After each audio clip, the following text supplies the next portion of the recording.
My name is Chris Wharton, and I'm an associate professor in the nutrition program at Arizona State University.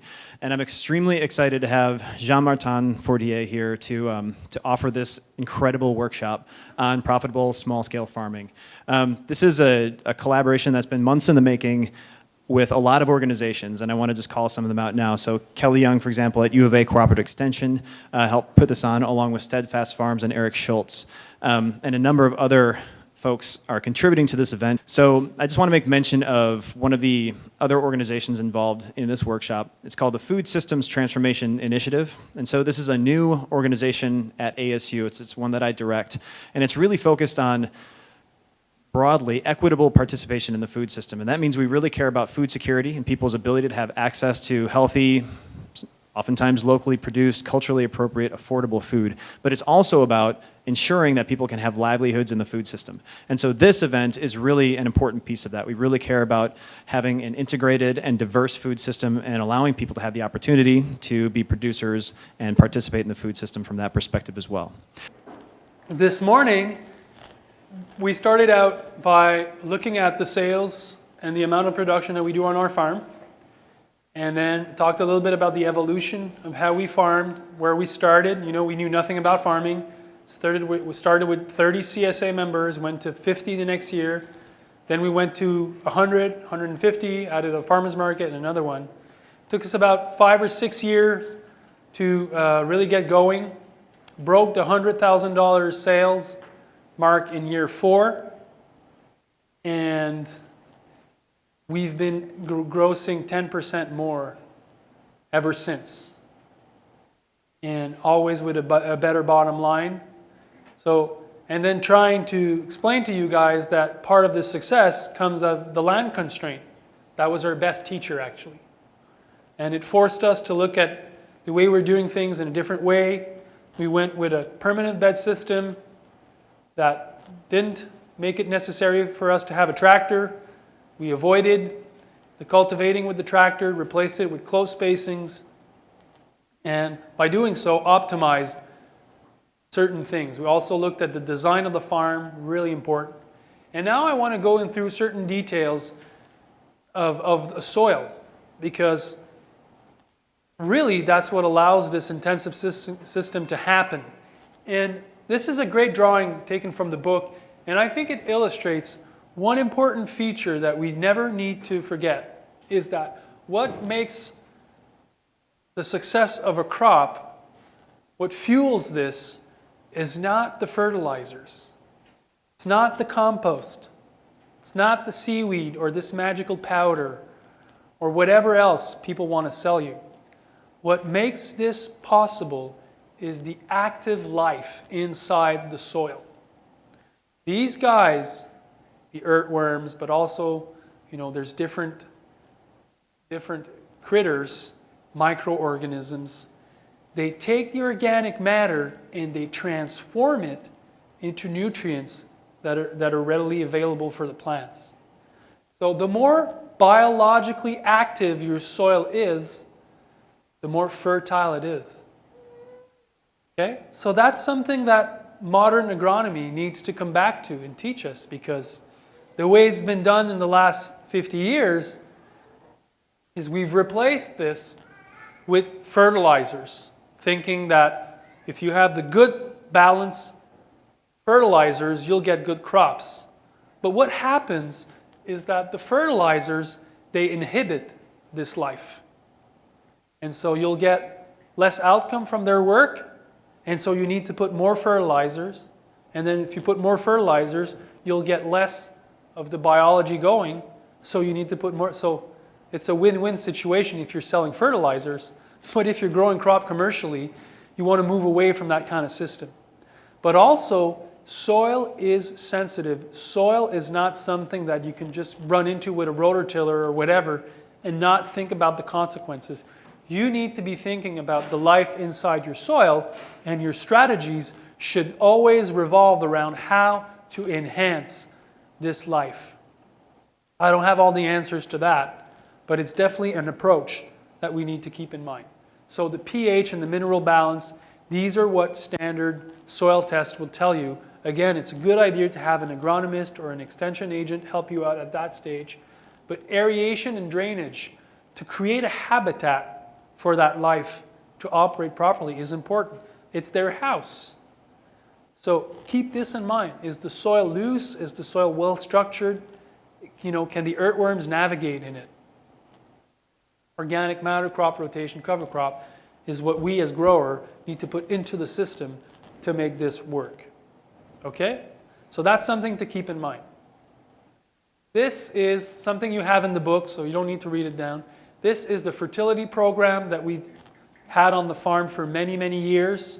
And I'm not really sure how much it applies here, but there's one key factor that you guys should be thinking about, is that we would put compost, you'll see a lot of compost, but it needed to be supplemented with organic fertilizers. Because in our cold climate, the organic matter in the compost needs to be mineralized by the life in the soil. And when we have soil that is not really hot, this digestion takes longer. But also, when you're fertilizing or you're adding compost or whatever, you need to take into account what stage the plant is at. Like most plants, they'll want to have nitrogen early on in their growth stage because they're doing all their leafy canopy to attract photosynthesis. So they want to have nitrogen earlier on, and it's a good mixture to have organic fertilizers and compost, because once they've done that, then the root system can really develop, and then they can go in the soil and get the compost and get the micronutrients that they'll get from the compost. So in our fertility program, if you read it in the book, you'll see that there's a combination of both. We've been using a lot of chicken manure with the compost. And we're not adding compost every year just blindly. It comes with, we buy our compost ready-made, comes with an NPK, and we've had the fertility program built according to what crops need when, and then we fraction the dose in many instances. So again, the take-home message here is there's more to it than just blindly putting compost and thinking that all will work. Your soil needs to be activated. You need to make sure that the plant is getting what it needs at the right time. And what's great about adding compost is that you're doing both. You're putting nutrients and you're putting organic matter, which is what your soil really needs, both. The reason why we buy our compost is because we don't have a loader. So to make the compost without a loader, to make 40 tons of compost with a pitchfork, even if the interns are really nice, I don't want to be that dreadful with them. But also because you want to have compost that doesn't have any weed seeds. Okay, I'll talk about how we deal with weeds this afternoon, and the big part of it is weed prevention on the farm. So we have a whole program about how to minimize the weed infestation on the farm, and the big part of it is not adding some from the outside in. So an old pile of horse manure that somebody gives you, that's a huge no-no. Because if you put that in your field, you're adding gazillion tons of weed seeds into your garden. The other reason why you would want to compost that manure is because when you're composting, you're creating a product where the nutrients get activated and they can stay in the soil for more than 1 year, which is not the case when you're only applying manure. Okay? So you're stabilizing this, and you need to be doing it the right way. So one other reason why we don't make our compost is because, frankly, I don't really know how to make good compost. You need to measure the temperatures. You need to make sure that your pile is covered all the time, turning at the right time. There's a lot of implications to that, and we have such a short season on my farm that I'm just happier to have somebody else that really knows what he's doing, a geek, do it for me, and then he delivers it to my house, to my farm, and it's very affordable. You know, a 40-ton load used to cost us around $2,000, which is a fraction. It's really, you know, 2%, 1% of our sales on the farm. You had a question? Somebody had a, yes?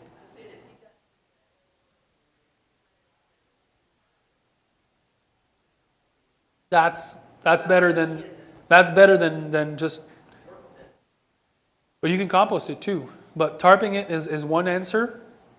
The thing is that if it's been out in the fields, not covered for 2 years, it doesn't have any nutritional value.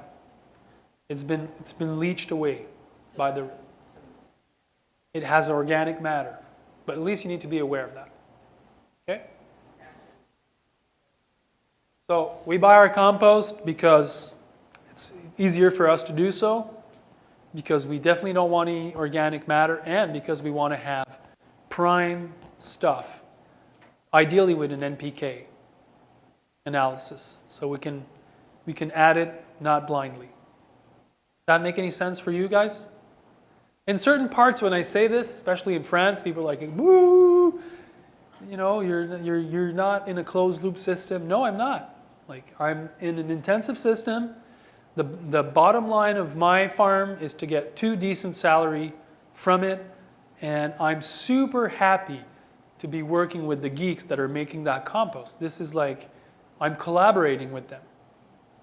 So it's the same thing, we don't make our own seeds, because I'd prefer to deal with professional people that are really geeky about it, and I'm not. So, okay. So spreading out the compost, this whole idea of working, I said it. Eric, did you hear that? I said the word idea again. Can't say that word in English, I'm sorry. Is to be able to build soil over time, which is really uncommon in most conventional farming setups. You have a soil that has a certain texture, a certain amount of organic matter in it, but if you keep amending it in big and large quantities over time, you'll have a soil that is very different from what you've started with. And this is possible because you're not using a manure spreader and spreading it everywhere. You're concentrating the surface that really needs it, i.e. the permanent bed. And since you've intensified, you get more production per square foot, it's a worthwhile investment to say, I'll be adding a lot of organic matter onto these beds because they're valuable. Each one of these beds, we'll look at it later on, brings in at least $500. So if I put $40 of compost in one bed, which is 4 or 5 wheelbarrows, it's an investment. So we're redefining this by thinking we're building up soil. We're building up the organic matter in our soils. Some of the fields that I visit, they have good cropping systems, but they require a lot of organic fertilizers because the texture is just not there yet. Why not invest and put a lot of organic matter? It's a worthwhile investment. Okay, so that's what we did for many years, and we would spread it out like that. And with wheelbarrows, and every year, this year again, there would be an intern, or sometimes it would be the worker, the first year worker, and say, "Oh, JM, you always talk about efficiency. You go around giving conferences about how you need to be effective and all of that, and there were wheelbarrows. Why don't we get a manure spreader and really, speed up the process?" Because it does take time. If you're putting 5 to 7 wheelbarrows per bed, and you have 100 beds, it can take 3 or 4 or 5 days. And then I'm like, yeah, I've never thought about that. Thank you for pointing that out. But, if you think it through, okay, a manure spreader, let's say I find one that is 4 feet center to center. They're pretty rare because they're all overbuilt now. Well, it needs to have a large turning area at the end. So that would mean that I would need to reduce my beds, or I would need to have more land. But I also need to have a loader for the tractor, because if you want to be really efficient, then you need to have a loader. And then you need to have another tractor to be hauling the manure spreader. So then you're buying 2 tractors. And you're not going to buy them new because you're using them for that. And what's going to happen when it's time to put the compost, one of the tractors is going to break down. And then you're going to spend your day looking for the part somewhere in town, and just while you could be doing it with a wheel shovel and a barrel and just doing it faster and not thinking about how this could be done differently. At worst case scenario, I could hire my neighbor. He is 15-year-old and he's a hockey stud, and I could time him and say, okay, how fast can you do this? I'll pay you $15 an hour, and he would take 2 days to do the whole farm, and then I don't need to buy machinery. Wheelbarrows and shovels in 2015 might be appropriate technology. Reliable, and it's sequenced with all the rest of the things that we need to do on the farm. Okay? So I'm not here to convince you about this, but if you go off and design the whole farm because you think this is slow, you might lose out in the end. Okay? Questions? Yes? How often do you We put compost, that's the part in the book that you should read. We put compost every other year. In our rotation, it's been divided that there's botanical families, but also heavy feeders and light feeders. And the heavy feeders, the nightshades, the cucurbits, the crucifers, they get the compost every year, but the fields get compost every other year because it's a rotation. So we put a lot of compost every other year, and then for the radishes, the carrots, the lettuces that come into these fields the next year, they get the leftover from the previous year. I'm being filmed, so it's important that I not go off and just say crazy things, but was that clear? Okay. I leave them in the alleyways. You were asking me about using the pathways, which is what we do now, but I think I'll get there later on. Okay? We built up our soils this way, putting a lot of compost for 5, 6, 7 years. Our organic matter went from 3% to 12%. Okay? And that's when we stopped doing this and changed the regime where we're putting less organic matter. We've substituted the compost for vermicompost, or what's the other word for that? Worm casting? Okay? Yes? Putting on top, and then we would go with the harrow and we would mix it into the first inch of the soil. Okay? So that nutrients doesn't get leached, or the soil binds it together. If you're not calculating wheelbarrows per bed, what most people do is put half an inch. You need to calculate. Okay? 3 wheelbarrows, 2 wheelbarrows, 5 wheelbarrows, 7 wheelbarrows. It's better to do this consciously with a goal in mind than just kind of spreading it out and just doing whatever. Because if you over-fertilize with compost or with organic fertilizer, you can be polluting just the same as conventional farmers do.